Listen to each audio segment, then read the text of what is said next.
Good afternoon and welcome to this Prescient Therapeutics investor briefing. My name is Christian Riedel, Executive Director at REACH, and I'll be facilitating the webcast today. I'm joined by Prescient CEO, Managing Director, Steven Yatomi-Clarke. Thanks, Steven, for joining us today. In today's session, Steven will discuss why Prescient is positioned at the forefront of a current revolution within oncology, the largest sector in healthcare at $200 billion US dollars, and is taking the cancer treatment conversation from fight to cure.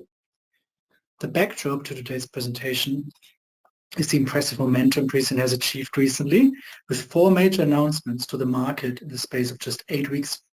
Last week, the company announced a collaboration with the largest cancer center in the US, actually in the world, the University of Texas MD Anderson Cancer Center. The goal here is to create best-in-class adaptable CAR-T-cell therapies to treat hematological malignancies. The agreement is designed to combine Prescient's OmniCAR modular plug-and-play CAR platform with a binder discovered by MD Anderson's ECLIPSE platform, and Steven will talk about that in a bit. Again, this major announcement is just the latest of a series of milestone events for the company, which Steven will discuss today. To stay up to date on Prescient's news and announcements, type PTX into the chat box at any time during the presentation, and we will keep you updated on their events. We expect the session to run for approximately 30 minutes plus Q&A at the end. If you'd like to ask a question, simply type it into the question box. We like our sessions to be interactive, so please ask questions as we go through the slides. I'll post them to Steven at the end of the session. The presentations that REACH put forward are only suitable for self-directed investors who have the experience and capabilities to analyze the investment and make an informed decision that is suitable for them. Any information contained in today's presentation is general in nature and does not consider your personal circumstances. You need to consider for yourself if it is appropriate for you. The information we are giving you is for educational purposes only. Past performance never a reliable indicator of future performance. Quick word about the company to introduce the people who are new to the story. Prescient Therapeutics is an Australian biotech at the forefront of cancer cell therapy, the fastest growing subsegment within the global $280 billion US oncology market. The company is mostly active in CAR-T, cell therapy using the body's own immune system to fight cancer, with the potential to take cancer care from treatment to personalized cure. Prescient's flagship, OmniCAR, is a platform technology creating next-generation CAR-T therapies that are safer, more effective, flexible, and cost-efficient than current-generation CAR-T therapies. The platform's modularity allows the company to partner with any CAR-T developer and work on any cell or cancer under scalable and diversified shovels to the gold rush type business model. Aside from a number of other assets, including the well-advanced in-clinic target therapies PTX 100 and PTX 200, Prescient already has 3 in-house next-generation CAR-T therapies in development themselves.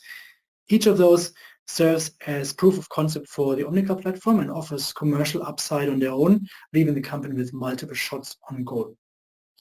All of Prescient's assets are of premium pedigree, having been developed by and with world-leading partners such as Yale University, Moffitt Cancer Center, University of Pennsylvania, Oxford University, Peter Mac, and other partners. So again, today we're joined by CEO Steven Yatomi-Clarke. Steven took over as CEO of Prescient in 2016 and has overseen its progression from the startup phase to where it is today. He managed the team in Australia and the US and has been instrumental in strategy and business development for the company. He has also been a collaborator on various immunotherapy research projects. And Steven, that's your prompt. I'll hand the presentation controls to you. Nice to have you here again.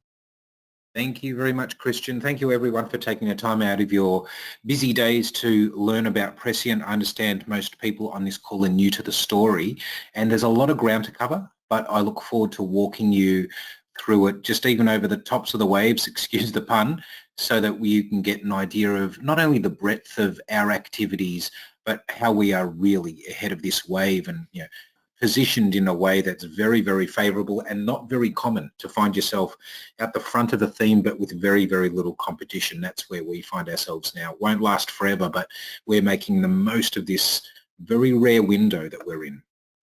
So I'll just skip through to introduce the company by way of investment highlights. So the company's capped at about 120 to 140 million depending on the day. We've got a healthy cash balance. We're topping up the coffers now. It's always best to do that when we don't need it, but with growing liquidity, which is good, trending in the right direction.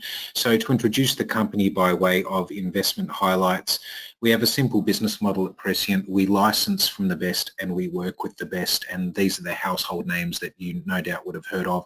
It is not exhaustive. It doesn't include the people we've worked with in the past, which include places like Harvard and the NCI and NIH, but now includes MD Anderson, the world's biggest cancer centre, and it's just the start, and this looks to be growing. We've got lots of shots on goal. It includes 2 cell therapy platforms. I'll explain what that means, but also our foundational assets, the 2 targeted therapies which are in the clinic right now and showing very encouraging activity. And all of this results in a very rich news flow type of environment that we're in. One way to think about our assets is that we have these 2 cell therapy platforms that can do a bunch of things and give rise to lots and lots of opportunities. We're in the business of making products though. So we're not interested in platform technologies that sit there as platforms forever crab walking sideways. They've got to make products. And that is exactly what we have at Prescient. These 2 amazing platforms have given rise to 3 programs internally, and they are listed there, but also I'll explain a little bit later, can give rise to a whole bunch of external opportunities. But these are the 3 cell therapy programs in-house. In addition, we have 2 targeted therapies, our foundational assets, PTX 100 and 200, highly differentiated, and so 5 programs where we're pulling all of the levers there. This is what it looks like in terms of a normal pipeline slide. You can see this is getting bigger and bigger. Our CellPryme is a cell therapy enhancement platform. We've announced CellPryme-M. CellPryme-A, we've just put out an announcement this morning. We'll be unveiling that at the CAR-TCR conference next week. That's it's been eagerly anticipated, and look forward to revealing that. That's been in stealth mode to this point in time for patent reasons, and waiting for some data to finish, and we're very, very excited about that, and look forward to unveiling that at the most prominent conference in the whole field, where we've been invited to present not 1 but 2 different sessions on OmniCAR and CellPryme. So very, very exciting.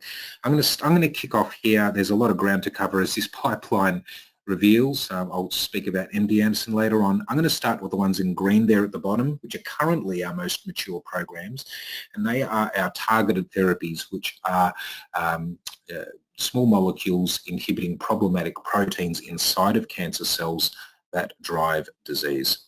So I'm going to start by talking about PTX 100, which was licensed from Yale University and co-invented by a scientific founder.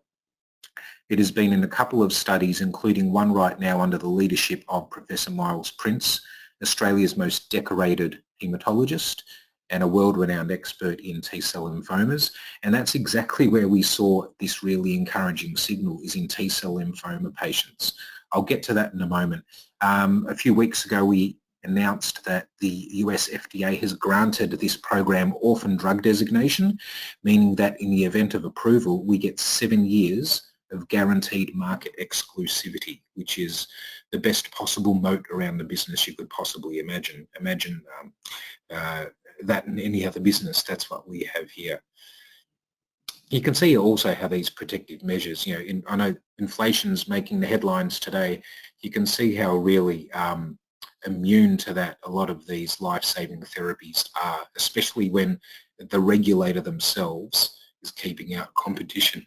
Pardon me. So a very nice position to be in. People often ask us, so what's your competition look like in this disease? They are listed here. There are 6 therapies there that are approved in this type of lymphoma.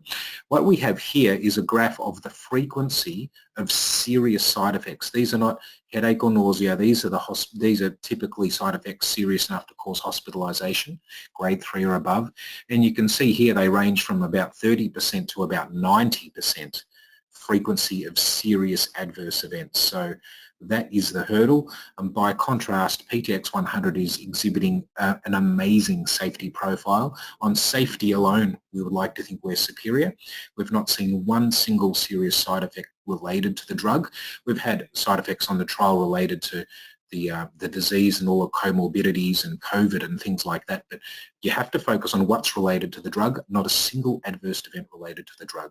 So that's great for this patient population, pardon me, who are not only just fragile, but also it means that we have a drug that is safe enough to play with others. And that is very important when you're looking to mix and match, as clinicians like to do.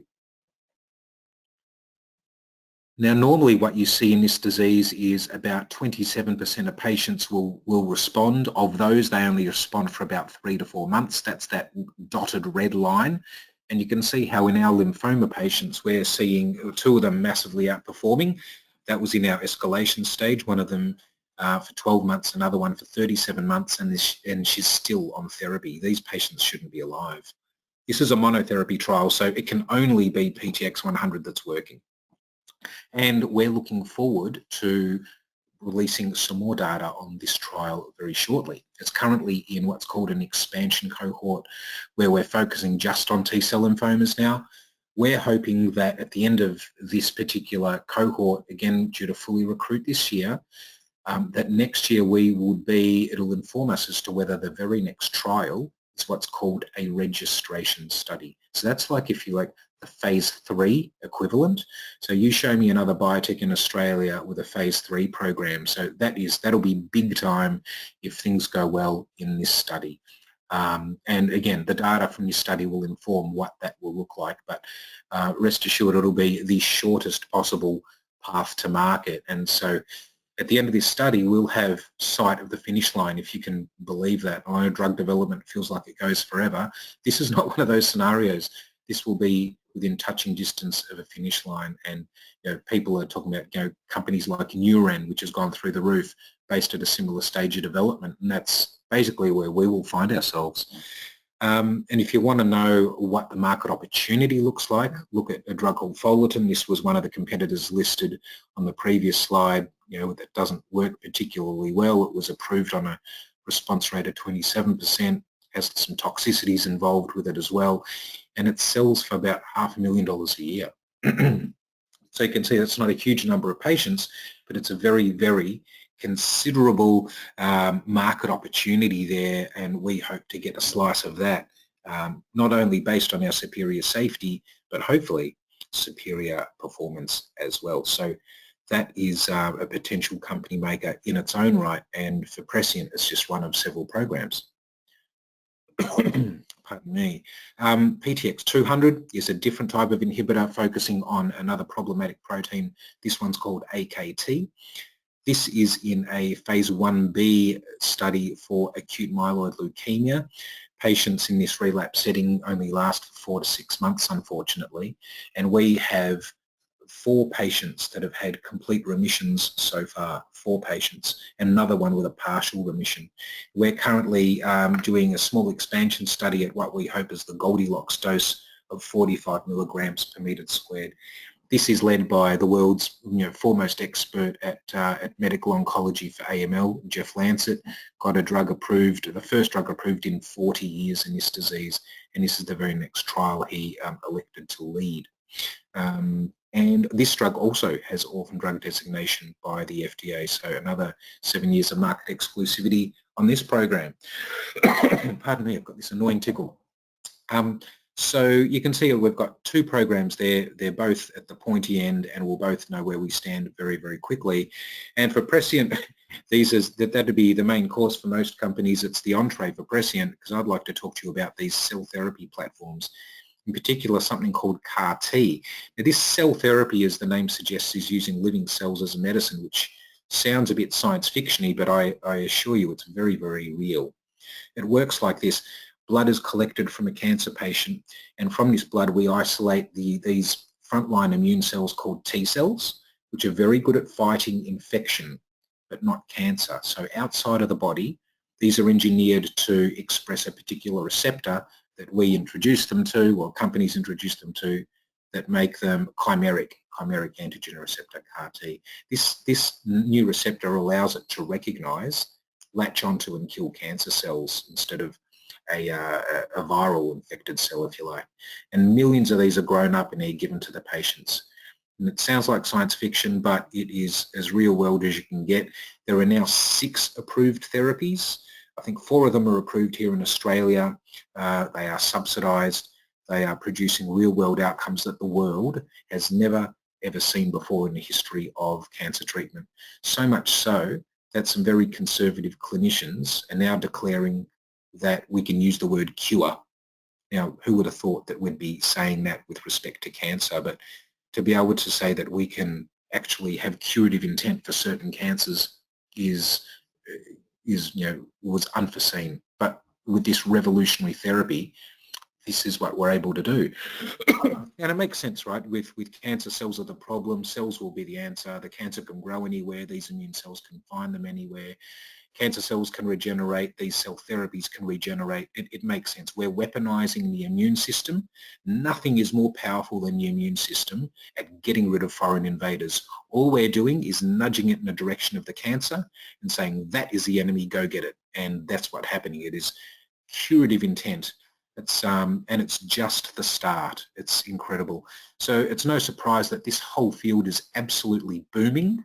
In fact, from a standing start a couple of years ago, we've now got these 10-year emissions, and it's just the start. Where in 6 years from now, it's going to exceed 37 billion. So that's where we are, and you can see how the whole field is exploding, not because of some fanciful trend or because it's a new technology, but because of real-world scientific data showing that this is actually having curative potential for patients. So more progress has been made in the last few years against cancer than in the decades combined. There could not be a more exciting time for cancer research. Penn, University of Pennsylvania, pioneered this amazing therapy. Novartis were the first to latch onto this and license that. There's now 6 in total approved, but Penn were the pioneers. And Penn is who we've licensed our revolutionary technology from, the very people who invented CAR-T. Like any brand new modality, the first iteration is the most problematic and the clunkiest. Think of the very first personal computer, think of the very first mobile phone, and that's where CAR-T finds itself. And these are some of the problems I've illustrated here. Basically around the fact that once you inject these cells, there's no way of controlling them. They grow and divide without control. The tumour can mutate and the CAR-T cell can't hunt it down, and they also get puffed out and they die before the job is finished. As a result, these therapies are not safe. In fact, they've actually killed some patients, unfortunately, in a cruel irony. They're not as effective as they could be, and they're less applicable to other cancers, and we're looking to change that with Prescient. So with our 2 platform technologies, you can see how we are addressing all of these problems, not just for us, but for other parties as well, and really taking the fight to a whole bunch of different cancers that need conquering. And we make these therapies safer and controllable and more effective and longer lasting. I'm going to speak briefly about OmniCAR. This is our flagship program, it's fair to say, and this was licensed from the University of Pennsylvania, who saw, the very people who pioneered CAR-T saw the shortcomings with CAR-T that were on that previous slide, realised that the key to success was to create these cells as being modular, like a plug-and-play Lego set, if you will. So separating the part that binds to the cancer to the actual cell itself, the signalling domain, with 2 little bits of covalent, molecular Velcro called SpyTag and SpyCatcher from the University of Oxford.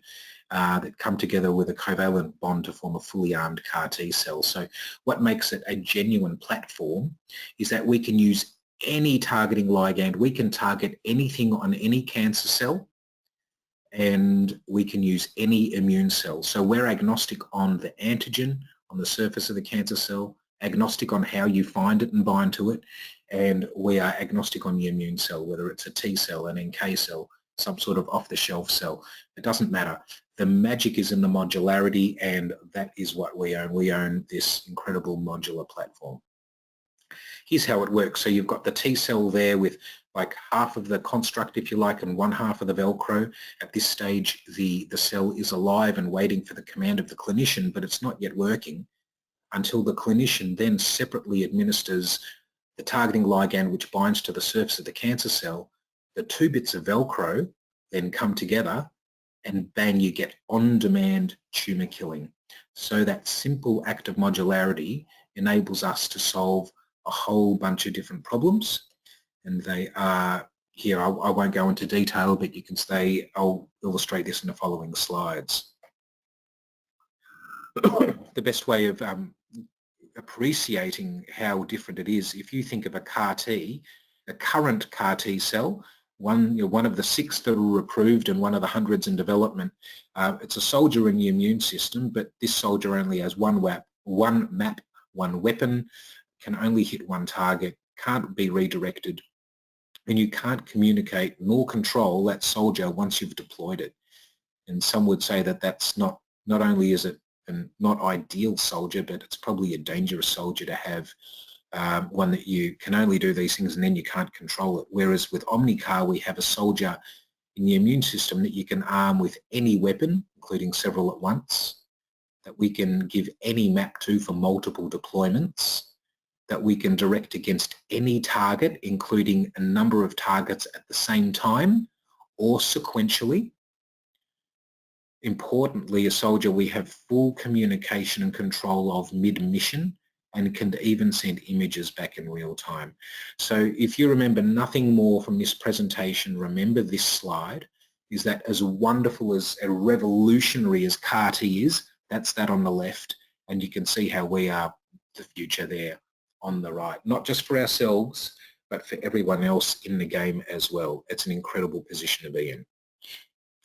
I'm just going to touch on some of the features here. There's real data behind these, but for illustrative purposes, we can control the dose up just like you would with a conventional medicine. Has not been possible with cell therapies which grow and divide, but we can actually control the activity post-infusion in a manner that doctors are used to having. So we can control the activity, we can switch it on, we can switch it off, which is good not just for safety, but also to make these therapies last longer through metronomic stimulation. We can redirect these from one antigen to another. I'll get to why that's important in a minute, but basically it's a key chink in the armour of CAR-T at the moment. If you arm it against one particular target and the tumour invariably mutates, what happens then? It's a bit of bad luck. You've got all the side effects and none of the benefits. With this, you can simply switch out the binder and chase down that cancer. And we can arm them against several different targets at once. And really, that's the name of the game. One magic target is not going to be enough for a very, cancer is a very cunning beast, believe me, and very often, especially in solid tumours, they express a number of different markers on their surface. They're not all uniform. It makes sense. And so you need a system, a plug-and-play system that's going to address all of them. And that's what we have. I'm going to skip over the next few slides quite quickly, but basically this is using version 1 of OmniCAR, showing that you're combining the cancer-killing properties of the immune cell, but giving it the predictability of a regular therapy. We're now on version 3. That was Penn's version 1 of OmniCAR. This is world-first data showing that we can rearm them. So once we pre-arm these cells, we can get nice killing curve, but when we rest them and have a whole bunch of the daughter cells now unarmed and drop in the binder, we get not only the same level of killing, we get the same killing curve. So a nice predictable level of killing, whether it's rearmed or pre-armed. So despite being a cellular system that it's very, very difficult to predict and control, this is a cellular system that is controllable and predictable, very predictable, which is unprecedented.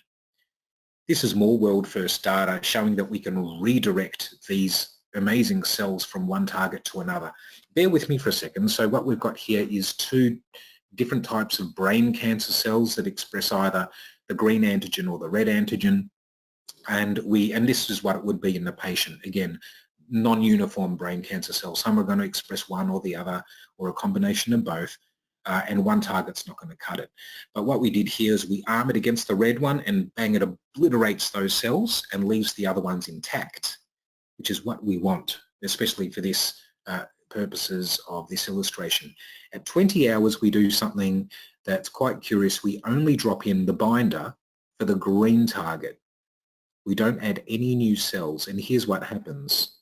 Bang, it stops killing the red ones and it gets redirected to the green ones and then starts smashing those. So this has never been done before. World first experiment showing antigen switching, that by dropping in a different binder, by doing nothing else, there are no new cells, we are directing it from one target and shifting that to another target, which is going to be important in the real world.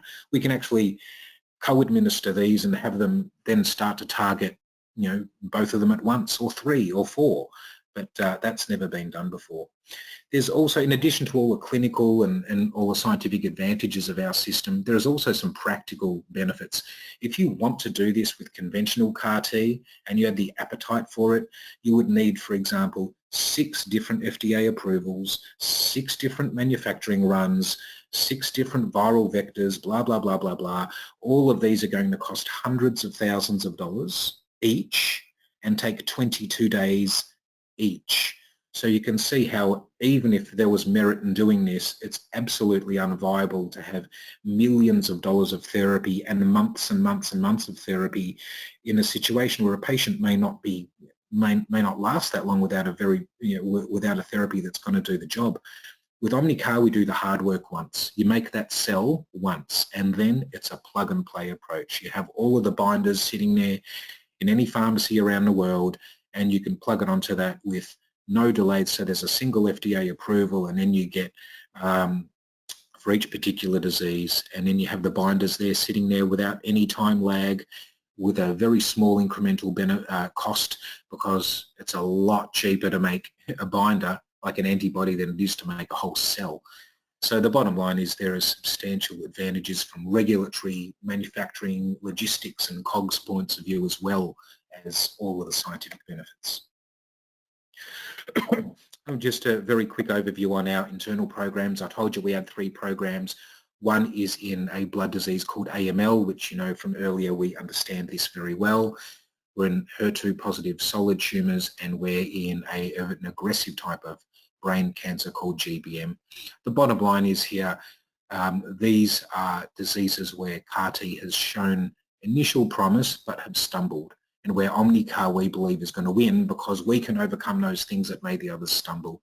For example, being able to titrate up in a very fragile patient population, to be able to titrate up the therapy so they can even tolerate the therapy, to be able to plug it with more than one antigen because these tumours display a number of different antigens, and to be able to do so simultaneously or sequentially. And you can see there on the left where, you know, we are highly differentiated. We're only one of 5 for AML, one of 3 for GBM in the world, and for HER2 the most advanced next gen in the world. It's getting very real very quickly. We appointed QGen a couple of weeks ago to be our manufacturer for our first clinical trial. There's only 2 centres in Australia licensed to manufacture these living cellular products for human use. This is one of them. We've secured our slot, which is very important. We've commenced that tech transfer work. Importantly, we're going to be making a spy catcher, which is going to be able to be used for a number of different programs without having to go back to formula each time, because it's the same plug and play sort of base cell. And OmniCAR is looking like its AML program is going to be the first OmniCAR program in the clinic. We're also going to be dropping in our secret sauce, which I'll talk about next, which is CellPryme-A, to make a superior type of product. I'm going to spend a couple of minutes talking about our recent development of the MD Anderson, because you need to understand the magnitude of this to us. MD Anderson, the largest cancer centre in the US, ranked #1 in the world. It is not a building or a campus, it is like a city. Everything's bigger in Texas, and so are their capabilities. In fact, with respect to cell therapies, they are more than double the #2 on that list. So more clinical trials, more than double the clinical trials of the second biggest in the US. So they are absolutely no joke. They are looking at just talk about what's called TCRs for a moment. We're focused on things on the outside of cancer cells. What makes these things called TCRs interesting is that it brings into play for the first time targets in cancer cells that are normally hidden within the cancer cell and invisible to the outside, that these cancer cells, hoist the flag, goes from the inside the cancer cell, and a fragment of it gets expressed on the outside and is available to be recognized by what are called T-cell receptors. They're 1,000 times more sensitive than CAR-T, and they are a lot safer because these are not expressed on healthy tissue. So you're not going to be directing a therapy to kill healthy tissue, which results in safety issues. The problem is, why are there no successful TCR cell therapies? Well, cancer cells aren't silly. They're very, very cunning beasts. And if you start to attack these particular targets, they simply downregulate them. They stop hoisting that flag. But what we're doing here, and what's so special, is we're combining them with ours to get the best of both worlds. I'll explain how. MD Anderson's ECLIPSE program, only a place like MD Anderson could do it to this, to this level and to this magnitude. The sheer volume of patients going through the clinic has led them to develop this incredible library of real-world data. They take samples from all of these thousands of leukemia patients in this case, even across the course of their individual diseases as disease changes across therapy. And by understanding what's on the surface of all of these cancer cells, they were able to find very unique targets that are very relevant to the most number of cancer cells, and have discovered these TCR binders to this, which target these blood cancers very differently to CAR-T. The bottom line is this has yielded a proprietary library of very unique binders that only MD Anderson have.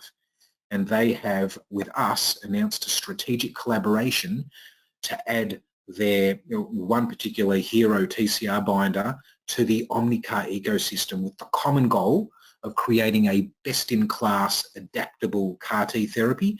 And we are sharing the costs and the outcomes of this.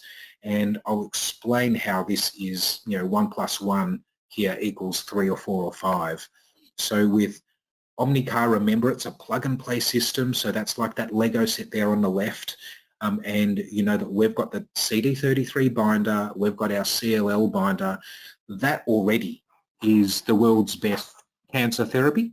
That itself is going to be, cover over 90% of all of the AML.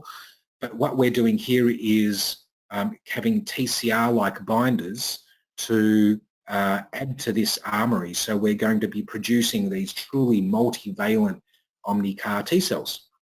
So basically using the plug-and-play capabilities of OmniCAR to create these novel binders and having them alongside AML. The result is it's going to have an unprecedented level of breadth of coverage and control. So by piggybacking the sensitivity of the TCR-like binder, not only are we going to be able to attack many more cancer cells, but it's going to make the whole system 1,000 times more sensitive. We hope there'll be nowhere to hide. So what is already the world's best hematological therapy, in our view, is just taken to the next level with this unique binder, and that is something that no one else can do, and it's thanks to the MD Anderson strategic collaboration. So incredibly exciting, and this program will continue to turn heads. We'll be announcing where this is heading as it progresses towards the clinic very, very shortly. CellPryme is a cell therapy enhancement platform that is relevant to current generation and next generation therapies that's designed to complement OmniCAR. It comprises two components, CellPryme-M, which I'll mention in a moment for manufacturing, and CellPryme-A, which we've just announced today is going to be unveiled at the premier CAR-T conference in the world, the TCR CAR-T Summit, and that is Rebecca's going to be unveiling that in person next week. We've been tapped on the shoulder for not one but two presentations, which is great. Dan Shelley's going to be presenting OmniCAR and Beck's going to be announcing CellPryme. Basically, CellPryme-M, which I'll mention first, produces a superior type of cell, can be used with any manufacturing process. It's ready for the clinic right now, and Prescient fully owns all of the IP, even though we developed it alongside Peter Mac. It basically is involved in the manufacturing step. It produces a better type of cell, more memory cells, more helper cells that work twice as well, and it can even locate the tumour. So if you're wondering how do these two cell therapy platforms sit alongside one another, well, as a reminder, OmniCAR is the modular part that is, confers all of the multivalency, any target, any cell, all of the safety and control features, the plug and play type of system, but it's agnostic on the binder and it's agnostic on the cell. It can use any binder or any cell, whereas with CellPryme, it produces a better type of cell that lasts longer, it's more youthful, kills for longer, and can get to where it needs to. And if this can work with next generation therapies, guess what? It can work with all of the current generation therapies by enhancing those as well. And you can see how, in a very complementary manner to OmniCAR, it overcomes a lot of those obstacles in a different but synergistic manner to OmniCAR. So this is, two reasons why we're going to win the war. Without diving into too much detail, this is a snapshot about how T cells evolve over time. At any point in time, your body will have a soup of all of these cells, just more of one type than the other. At one end, on the left, you've got cells that last a long time that don't kill cancer. On the other end of the scale, you've got these effector cells that chew through the cancer very quickly, but then die very quickly. In fact, they die before the job is finished. And that's the problem. The problem is that when you're manufacturing CAR-T right now, you're making way too many of these cells that die before the job is finished. But what we're doing here is, and this is all of the third-party data, is saying those patients with whom we've seen these miraculous long responses, they have more of these cells. And why am I telling you this? It's because CellPryme shifts these to the central memory phenotype, that desirable phenotype. It creates soup with more of these desirable types of cells. In fact, we make 50% more of these, not 5% or 10%, which people have been trying to do, but 50% more of these cells. And the result is that we can take any given CAR-T, and by doing nothing else but dropping these in during the manufacturing step, we double the performance, we double the tumour killing, we double the survival by doing nothing else but dropping this during the manufacturing step. And in fact, we make, this is across all the different cell types, more data, we make more of the good stuff and less of the less desirable cells. In fact, what's often goes unsaid is, the uncried, the heroes of these responses are called helper cells, which, as the name suggests, are important in synergizing with these cells that do all of the killing. In fact, they do some killing in their own right as well. And we double the proportion of these cells to make the whole system work better, not 10% or 50%, double the proportion of helper cells. And we even put more of a nose on these cells to help them sniff out the tumour. Think of them like a sniffer dog at an airport or a border crossing. How do they find the suitcase with the drugs in it? Well, they follow a gradient across all of the cars and all of the suitcases, and as that gradient gets stronger and stronger, they're able to locate, this is the suitcase with the drugs in it, and this is how tumour killing cells work as well, especially in solid tumours. And the problem is most of these cells that are produced in the CAR-T process don't have that nose at all, or have very few of it. And we produce significantly more of these so we can sniff these out, especially in solid tumours. So the bottom line is CellPryme makes cells that last a lot longer. They can find these cancer cells, they can penetrate them once they get there, and have some other benefits too that I won't go into, but lots of benefits.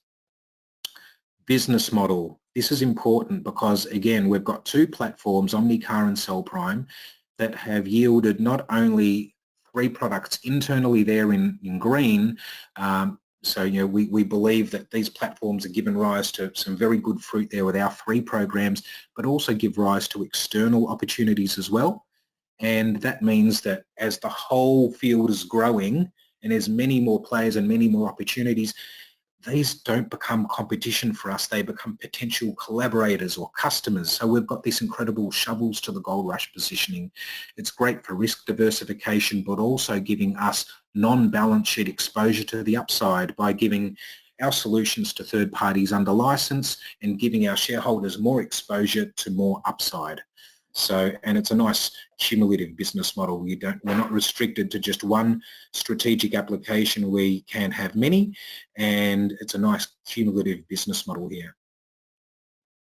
So we see an ecosystem that has not been possible in the history of medicine. We all know what Apple has done for the ecosystem of, you know, technology, consumer technology and online services, but it's never been done in medicine until now. So we see a world in a not too distant future where a patient goes to the clinic, has their tumour biopsied and characterised, so we understand the mutations on that cancer. And guess what? This happens already. And a patient is then, the doctor will then be able to say, based on this mutational profile, we want to give binders 1, 2 and 5, and that matches the cancer, and you plug them into an OmniCAR cell, and the patient now has a bespoke therapy with curative intent. Normally personalization in anything comes at the expense of efficiency, but very much the opposite here. What makes MD Anderson so significant, in addition to how wonderful their library and their binders are and their capability, you can see we always said we'd be the first, Prescient would be making the first apps in our app store. What MD Anderson has shown is that this is the first third-party app in our app store. Tag the binder, put it in the app store. Tag the cell, put it in the app store. We are unlimited with who we can partner with to create this cohesive ecosystem.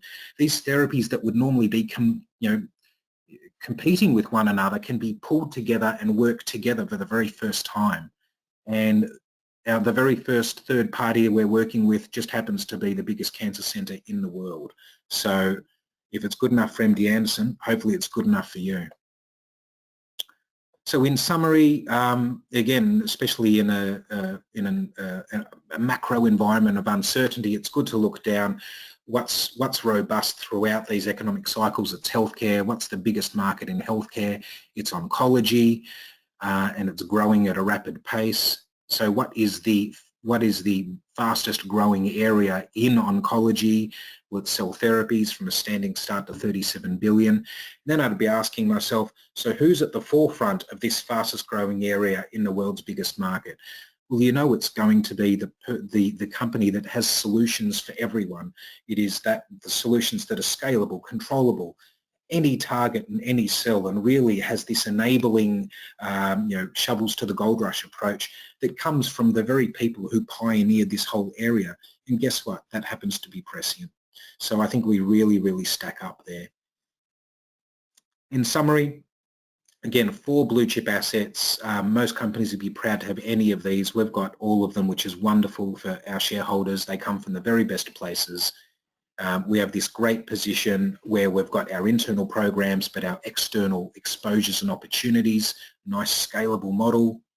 And if that wasn't enough, we've got this incredible tailwind where we find ourselves at the forefront of this field that's just exploding. So it's a great position to be in. I'll also give non-shareholders an idea about how we treat shareholder money. It is with the utmost respect. I don't like spending $1 unless we've got a shot at turning it into more than $1. And a good pause for reflection now, because we've got an SPP open now to top up the coffers and keep the accelerator flat to the floor. It's a good time to reflect. The last capital raising we did, July, August 2020, at 5.5 cents. We had a pre-money market cap of about 15 to 20 million. After that capital raising, we had 20 million in the bank. And today we find ourselves with 12 million in the bank at 30 June. So if I was thinking about this, if I were you, we've spent in that 2 years $8 million to create about $100 million of shareholder value. And it's not been through anything else, as you can see, but consistent delivery of these milestones. You know our strategy now. We're working objectively towards it, line and length, just keep hitting our milestones towards these goals. And this has delivered 100 million of value for 8 million spent. So that's how we see our shareholders and what we'd like to do again. And yeah, I'd love to invite you onto the journey if you're not part of it already. So many thanks for your time, and I'll hand over to Christian to manage any questions you might have. Thank you, Stephen. Yes, please type your questions into the question box now while we wait for questions. There's the first one coming in here from Jane, asking about the QGen manufacturing agreement. You mentioned that you reserved your slot there. Does that imply that there's a shortage in supply for cell production? How's the supply chain looking there, and is there any concerns around that? It does imply a bottleneck of supply. Absolutely. In fact, the 6 approved CAR-T therapies in the world right now are not constrained by clinician and patient demand, but by how quickly companies like Novartis and BMS and Gilead can make them. So a lot of companies find themselves flat-footed when they think, okay, we've got enough data, we need to hit the clinic now, and oh, it's an 18-month, 2-year wait to get our slot, and then we've got to learn how to make it, and then we've got to, make it. So you can find yourself flat-footed. What is good about what we've done here is, and thank goodness Rebecca, our Senior VP of Scientific Affairs, has done 6 prior studies in cell therapy, and it was the very day she joined, she worked backwards from our timelines and said, right, we need to be booking our slots here and here and here and here for all of the the rate limiting steps, not just the cell therapy but the lentiviral supply to transduce them, blah blah blah. So we've basically worked backwards so that we're going to be ready when we need to be ready, so that we're not jostling for position with all of the big pharmas around the world. We've got our slot. Lee's asking, related to this graph we're seeing now and the capital raise that you mentioned, what do you want to spend the capital on next? What comes next in terms of generating shareholder value with this capital raise? Yeah, well, much more than we had 2 years ago, pleasingly. It's going to be spent across all of our programs.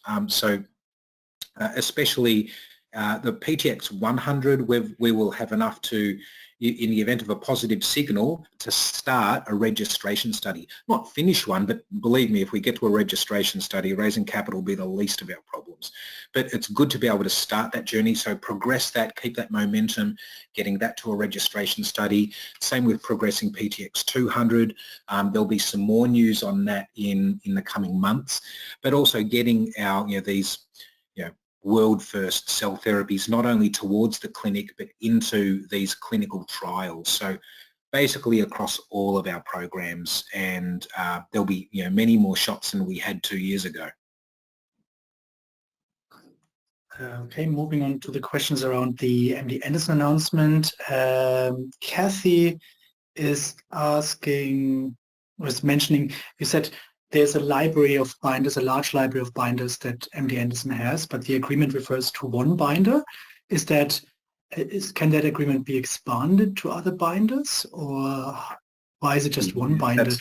That's a very, very cunning question. Not a cunning question, it's an insightful question, and I wish I was able to answer that. If I were you, I'd be thinking about, well, why were they starting with one binder? What type of binder? It's like a flagship type of binder in that library. If we're heading in the right direction, I don't know why we would be restricted in deepening our ties with such an organisation. So I think the bottom line is stay tuned. Yeah, stay tuned. It's exciting times ahead.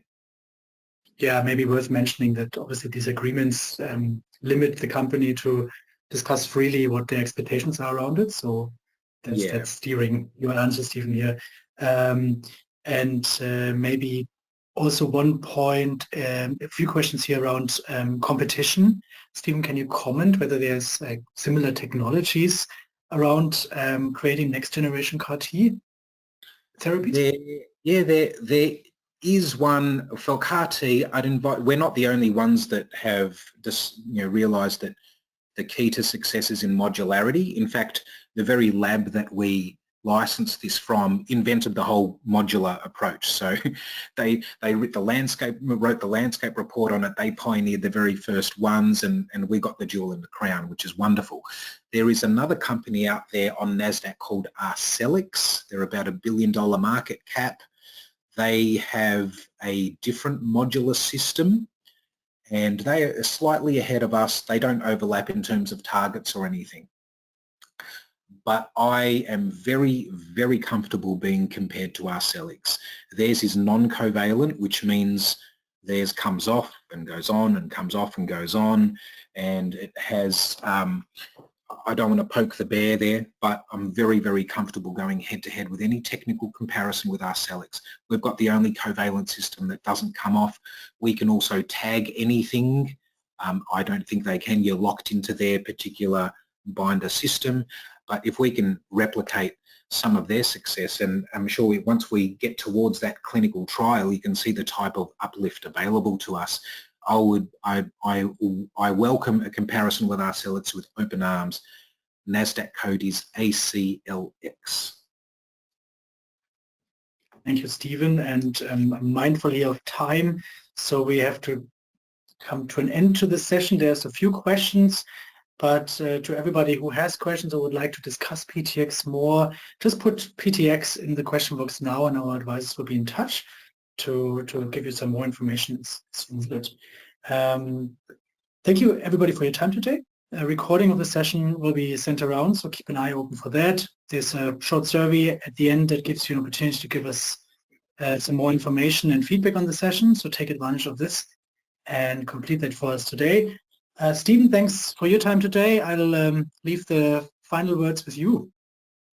Yeah, thanks everyone for their time. If you're new to the story, step back and look what we've got and what we're building. You can see we're telling you what we're going to be doing, and we tick them off systematically. You can step back and see the whole plan here.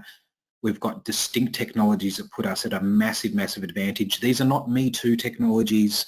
These are truly revolutionary approaches that we think are going to open up curative intent for so many patients. We're an Australian US company, but really honoured to be headquartered here in Australia. I think we're going to be a company that Australia is going to be very, very proud of, and really want to invite you onto the journey. We find ourselves in this incredible position at the front of this wave. Let's keep up the momentum and move the needle for shareholder and patient benefit alike. So many thanks for your time, and look forward to welcoming you on our journey. Beautiful. Thanks, Stephen, and goodbye, everyone.